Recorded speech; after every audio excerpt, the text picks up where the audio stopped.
जल्दी से गाड़ी धके आबा हमर भैया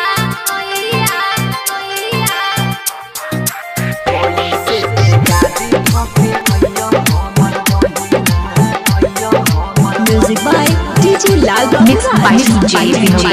राज। जल्दी से गाड़ी धके आबा हमर भैया जल्दी से गाड़ी धके आबा हमर भैया जल्दी से गाड़ी धके आबा हमर भैया छिए पवन त्योहार भाई बहन के प्यार राखी बंधवा हो मोरे भैया कैसे के गाड़ी धके अइयो हमर बहिना कैसे के गाड़ी धके अइयो हमर बहिना लागी गेलो लॉकडाउन बंद भेलो सगरे टाउन की बताइयो होगे प्यारी बहिना जल्दी से गाड़ी धके आबा हमर भैया जल्दी से मिक्स बाय विनोद राज। मन्ना बाजार लाल बाबू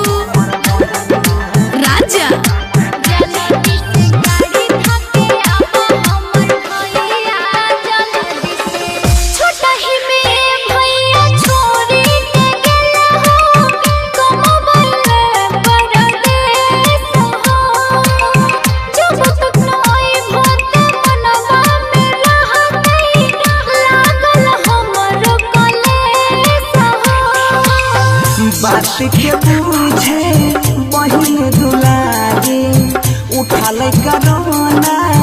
के महामारी छियो न भैया कठोर दे जल्दी से गाड़ी धके आबा हमर भैया जल्दी से गाड़ी धके आबा हमर भैया छिए पवन त्योहार भाई बहन के प्यार राखी बंधवा हो मोर भैया कैसे के गाड़ी धके अइयो हमर बहिना कैसे के अभी आप सुन रहे हो मैं TMCR म्यूजिक की धमाकेदार प्रस्तुति। लाल बाबू डीजे विनोद राज। राजा मन्ना बाजार जाए के बेरिया में वादा तू कइला हो हर साल ओई डोगागे दुख सुख में तो हर साथ ने छोड़बा बन के खेबैया लागे दुख के लाचारी देखी के समैया बाबू बीमारी कमजोर मैया बहै छै अखिया से लोर दे जल्दी से गाड़ी धके आबा हमर भैया जल्दी से